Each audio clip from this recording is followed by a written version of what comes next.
तो उसमें बिस्मिल्लाहिर्रहमानिर्रहीम। वो शुरू करते हैं नेफ्रोलॉजी का टेस्ट।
अस्सलाम वालेकुम सर।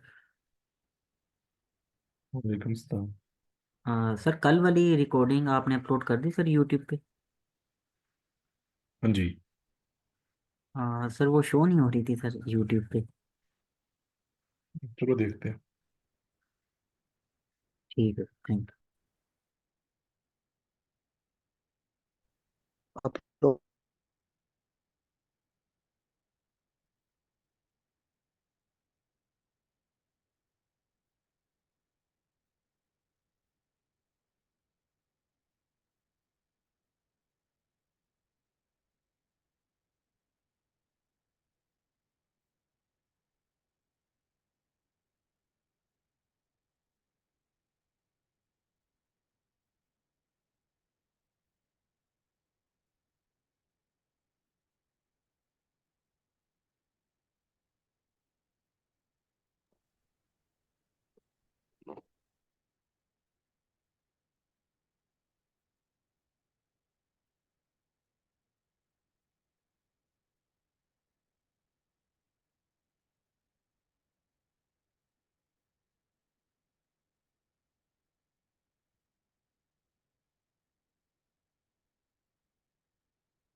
आखिरी टेस्ट का दूसरा क्वेश्चन है रूमेटोलॉजी।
सर जी कोई सर ये क्वेश्चन नंबर 12 तो दिखा देंगे।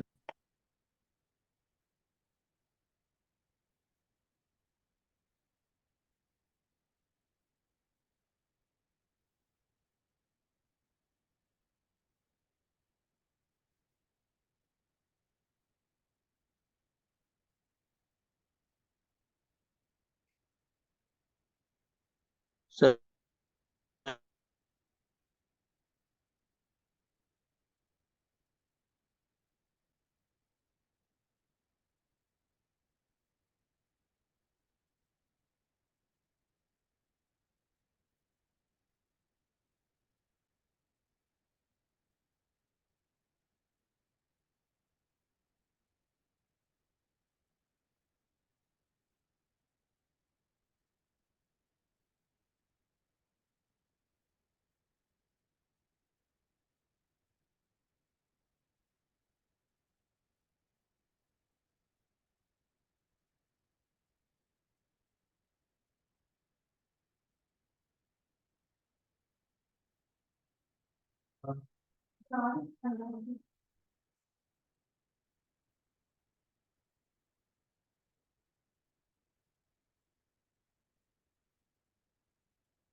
सर ये 13 वाला जरा दिखाइएगा।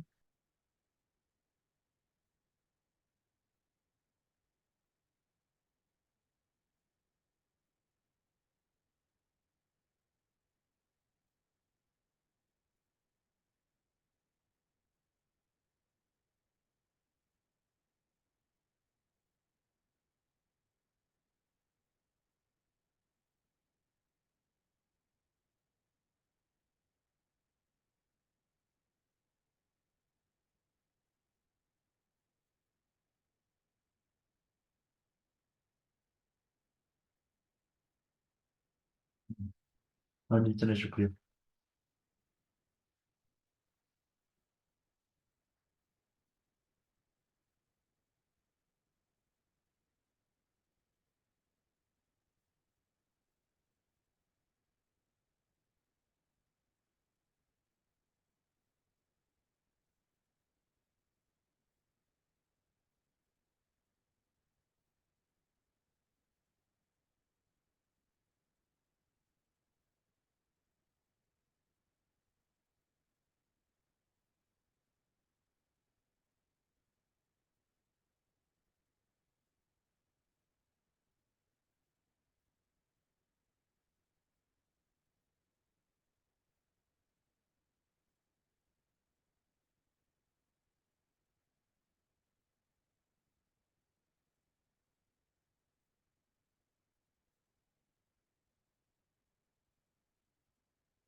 pharmaceutical medicine. We think that those guys are the top dog because their therapeutics are better than the homeopaths or the naturopaths or the chiropractors. It's not. They're in the driver's seat because of political and financial coalitions that result in the Fine.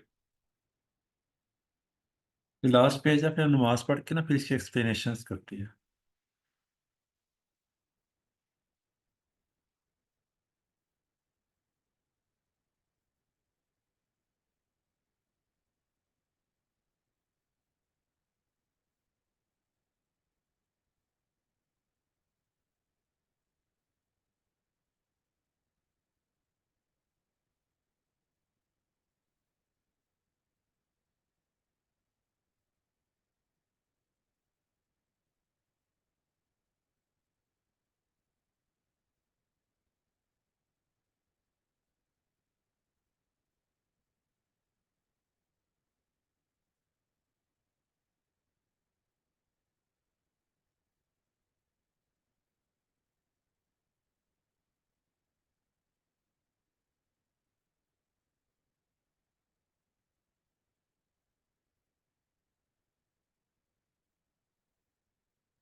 बिस्मिल्लाहिर्रहमानिर्रहीम। तो शुरू करते हैं इसकी explanations.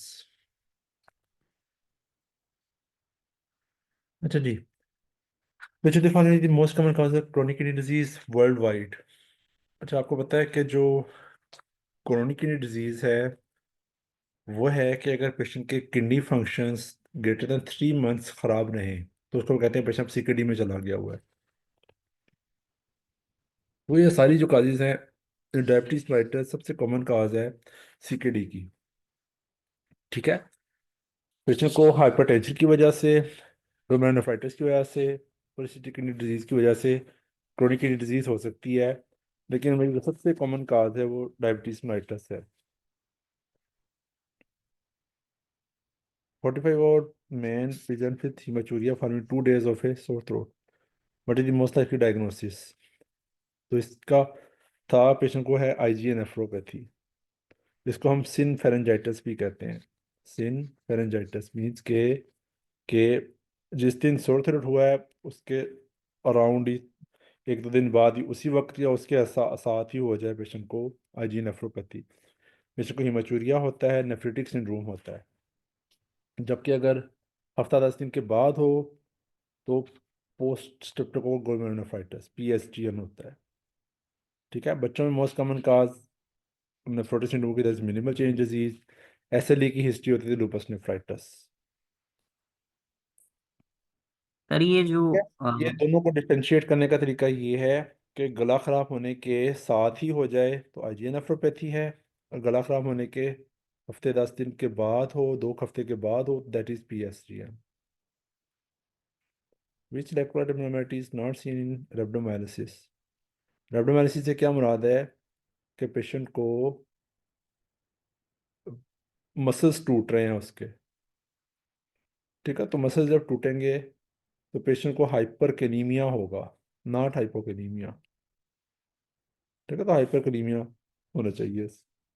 इसमें not associate पूछा हुआ था।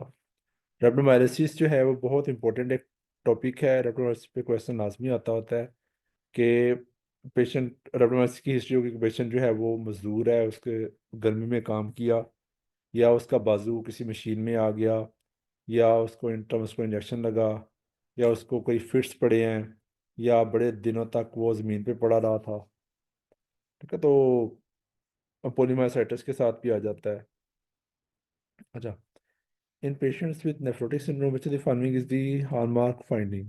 नेफ्रोटिक सिंड्रोम से मुराद ये है कि प्रोटीयूरिया ज़्यादा आ रहा है।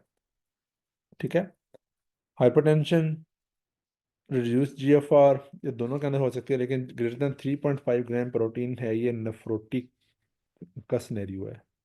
ठीक है, प्रोटीन यूरिया को हम डिवाइड करते होते हैं ऐसे, माइक्रोबियम यूरिया, माइक्रोबियम यूरिया की वैल्यू होती है 30 to 300 मिलीग्राम पर डे आ रहा हो। ठीक है, अबाउट 1 ग्राम तक प्रोटीन आ रही हो that is nephritic range, I nephritic. Greater than 3 ग्राम आ रही हो तो दैट इज नेफ्रोटिक रेंज। ठीक है, नेफ्रोटिक रेंज। अच्छा जी, which kidney region is associated with HIV nephropathy? तो एचआईवी के साथ एफएसजीएस एसोसिएटेड है, फोकस सेगमेंटेड ग्लोमेरुलोस्क्लेरोसिस। ठीक है, डायबिटीज मेलिटस के साथ, हेपेटाइटिस बी के साथ मेम्ब्रेनस है, मिनिमल चेंज बच्चों के अंदर होती है, अमाइलोइडोसिस रूमेटोइड के साथ होती है। तो what is the most common type of renal tubular acidosis in patient with Sjogren's syndrome? अच्छा, आरटीए जो है ना ये हाई लेवल एग्जामिनेशन का इंपॉर्टेंट टॉपिक है। Sjogren's syndrome के अंदर यूजली टाइप 1 आरटीए होता है।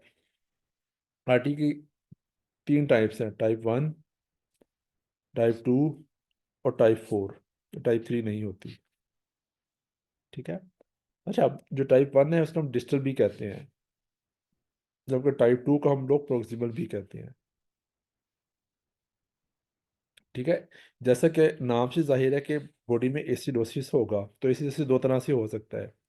क्या बॉडी से एच आयंस निकल नहीं रहा, या बाइकार्बोनेट बॉडी रिटेन नहीं कर रही। ठीक है, बाइकार्बोनेट बॉडी से निकलता चला जा रहा है। बाइकार्बोनेट कम हो जाए HIs इंक्रीज हो जाए, it will leads to acidosis.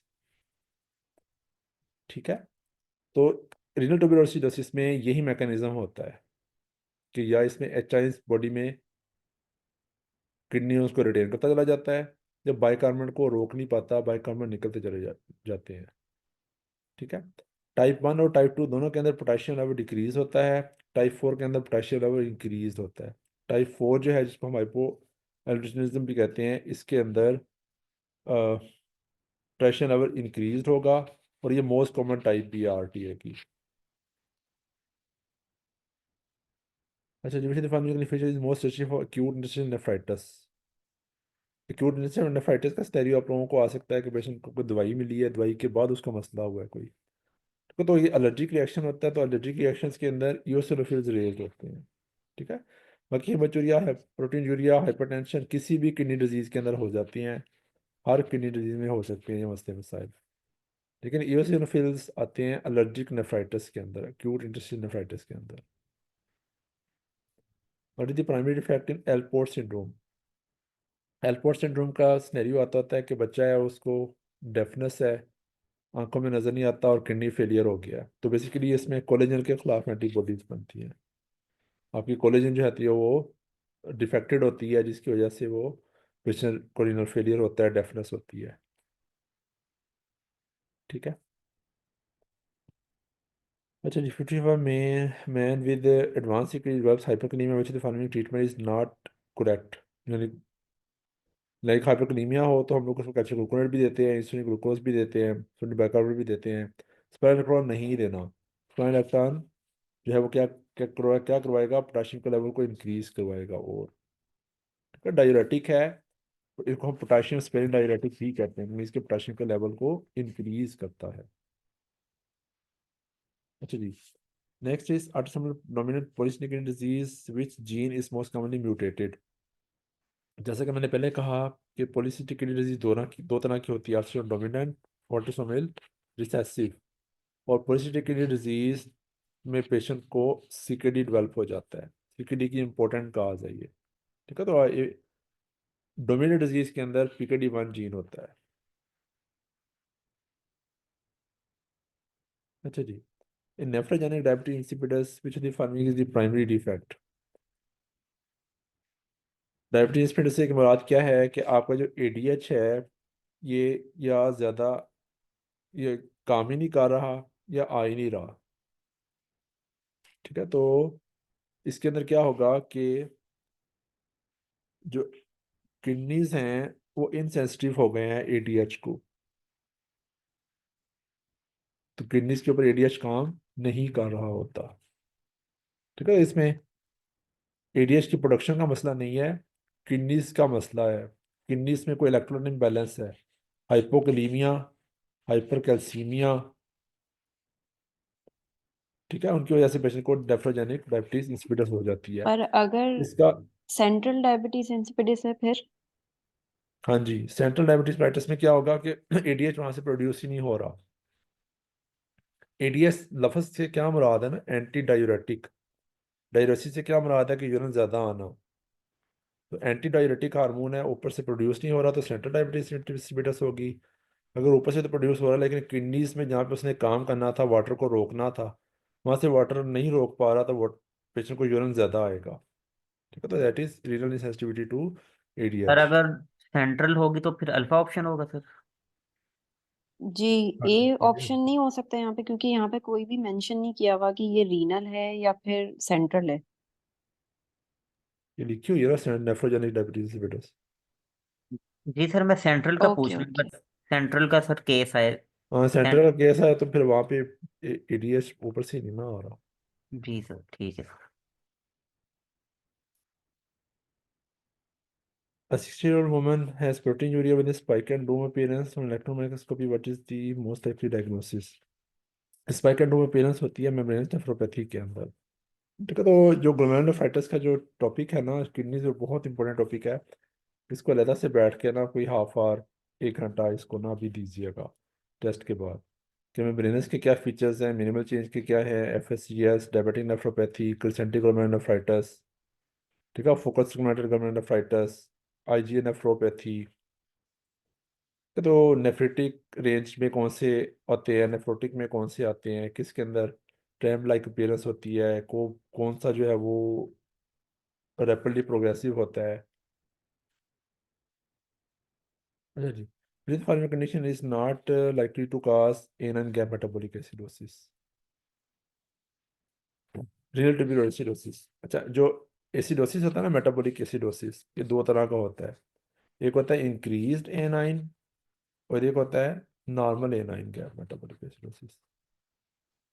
ठीक है, तो इंक्रीज एनाइन में डीके, यूरीमिया और लैक्टिक एसिडोसिस शामिल है, जबकि आरटीए जो है वो उसके अंदर आपका एनाइन गैप नॉर्मल रहता है। एनाइन गैप कैसे कैलकुलेट करते हैं हम लोग?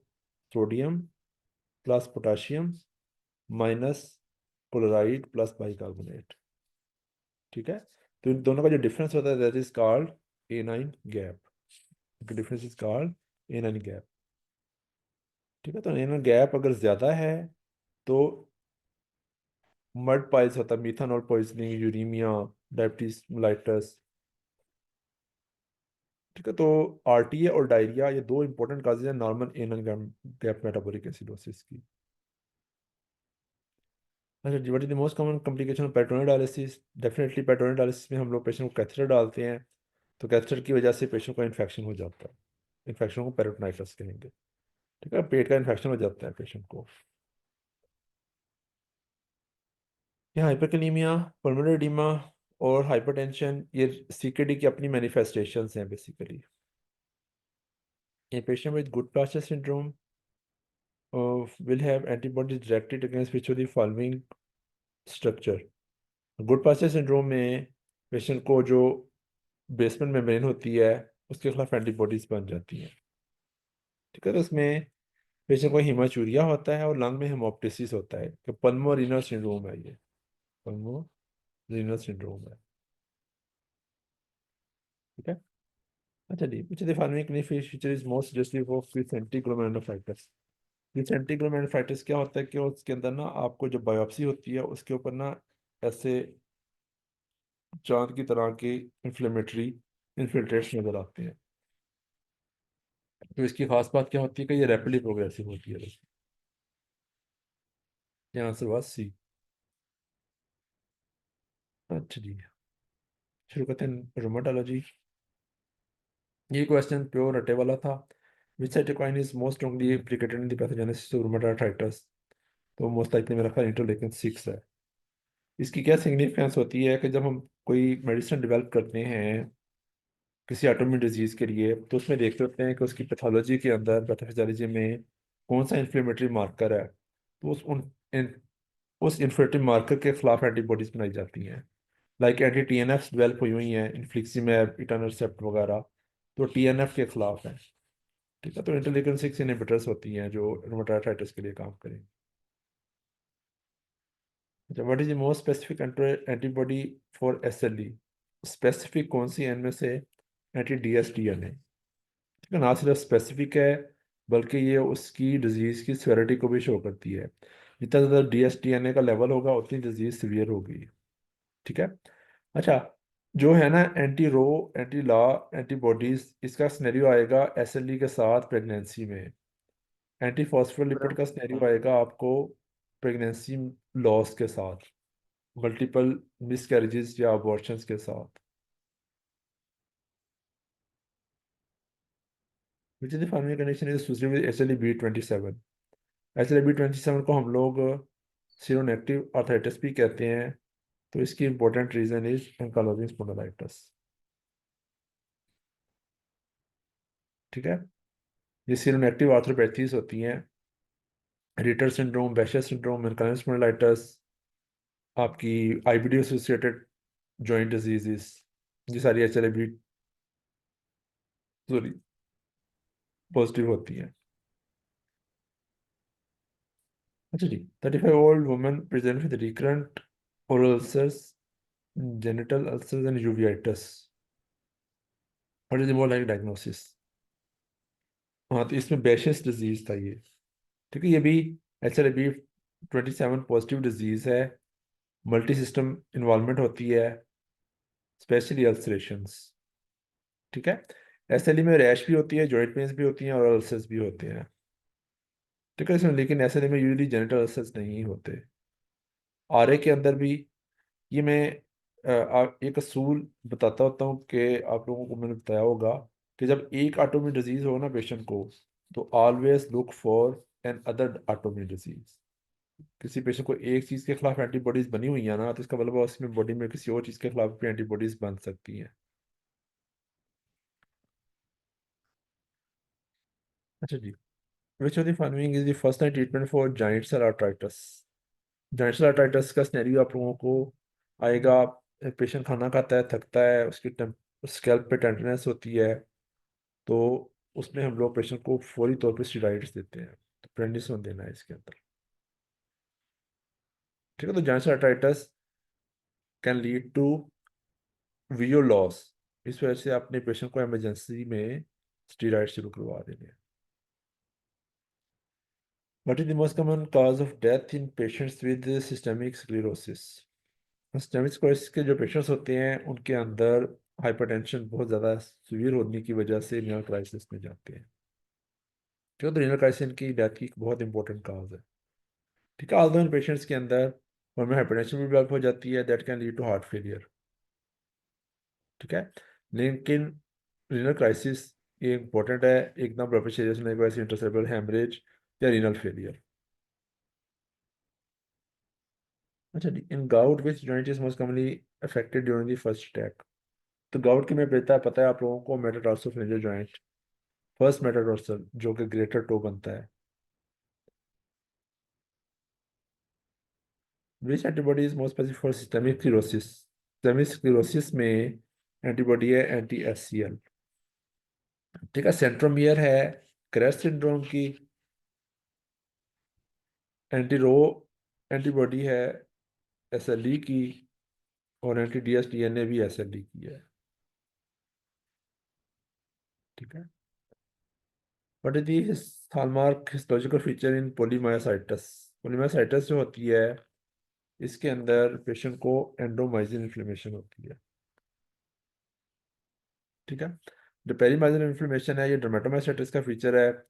नेक्रोटाइजिंग वेस्कुलाइटिस पेशेंट की को कोई वेस्कुलाइटिस हो, ये उसका फीचर है।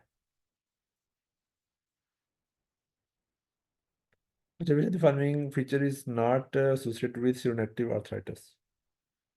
जैसे मैंने कहा था सीरोनेक्टिव आर्थराइटिस कौन कौन से हैं? Ankylosis spondylitis, psoriatic arthritis, Behcet's, reactive arthritis, IBD associated arthritis. तो इन सब के अंदर एंथीसाइटिस, यूवेटाइटिस और डेक्टिलाइटिस होता है। डेक्टिलाइटिस से क्या मुराद है? आपकी उंगलियों की इन्फ्लेमेशन हो जाती है। तो ये ओस्टियोफाइट फॉर्मेशन जो है वो ओस्टियोआर्थराइटिस का फीचर है। ऑस्टियोआर्थराइटिस सबसे कॉमन आर्थराइटिस है, हमारे पेरेंट्स की एज के जितने लोग हैं इस एज में शुरू हो जाता है ऑस्टियोआर्थराइटिस। तो जो कहते हैं ना घुटनों में दर्द होता है, तो बेसिकली वो इस ओस्टियोफाइट फॉर्मेशन की वजह से हो रहा होता है। तो ये इसका फीचर नहीं है सीरोनेक्टिव आर्थराइट ऑर्थोपैथीज का। Which of the following drug is not is most strongly associated with the drug induced SLE? Drug induced SLE जो है ना डिफरेंट ड्रग से हो सकती है, उसमें हाइड्रोलाजिन बड़ी इंपॉर्टेंट दवाई है। Hydralazine, minocycline, anti tuberculous drugs, उनके साथ पेशेंट को ड्रग इंड्यूस्ड एसएलई हो सकती है। ड्रग इंड्यूस्ड एसएलई का दूसरा क्वेश्चन आ सकता है कि इसमें एंटीबॉडी कौन सी होती है? इसके अंदर एंटी हिस्टोन एंटीबॉडी होती है। एंटी हिस्टोन एंटीबॉडीज होती है। हाँ जी, एंटी मलेरियल भी। हाँ जी, what is the most specific finding on imaging for ankylosis spondylitis?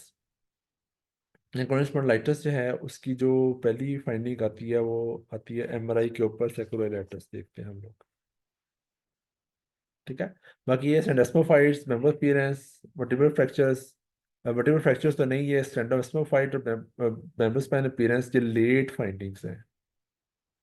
ठीक है, तो जैसा कि नाम से जाहिर है स्पॉन्डिलाइटिस, तो सेक्रोलाइटिस होना है इसके अंदर। तो एमआरआई करवाते हैं, उस पर हम लोग इन्फ्लेमेशन देखते हैं इस जोड़ के ऊपर, सेक्रोइलिक जॉइंट के ऊपर।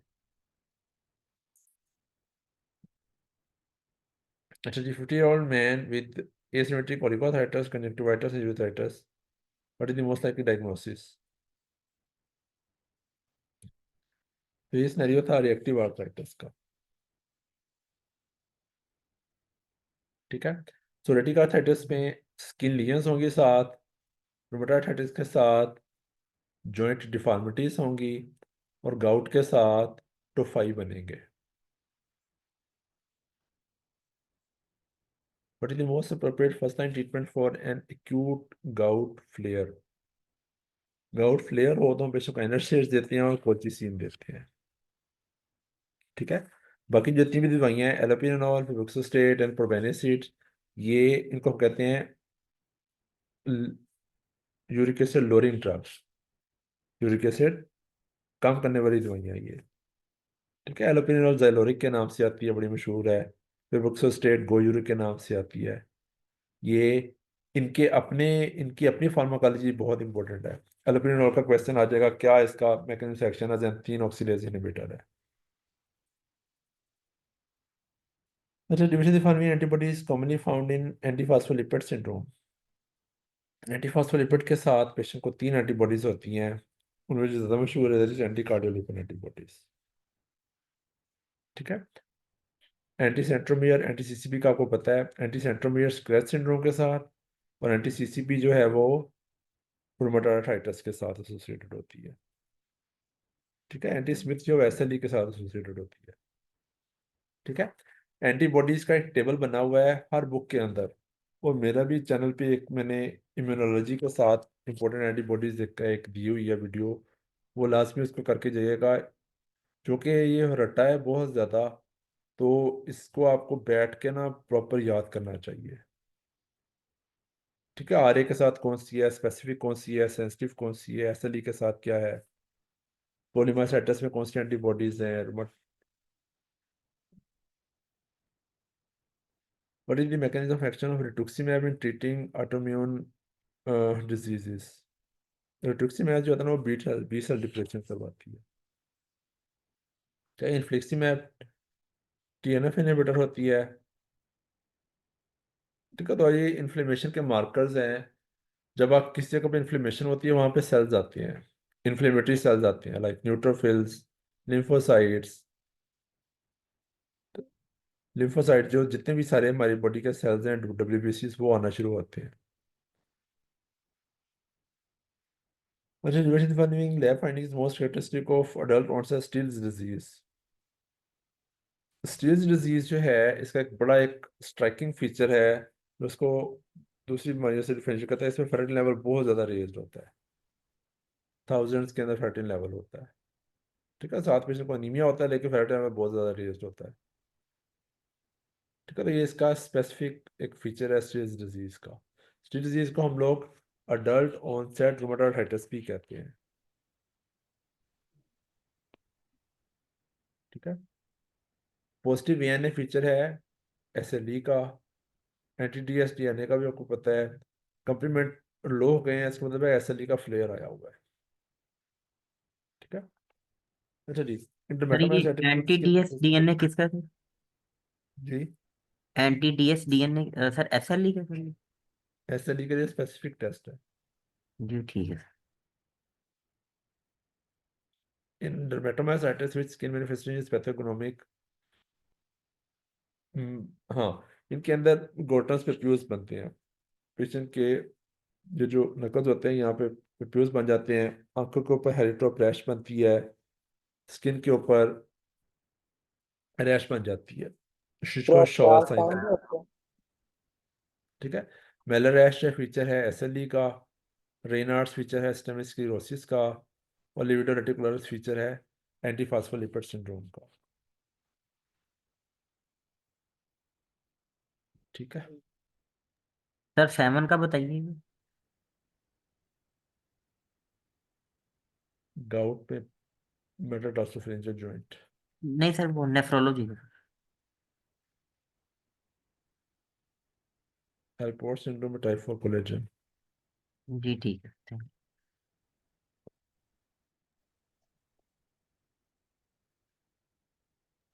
Bundle of thanks sir.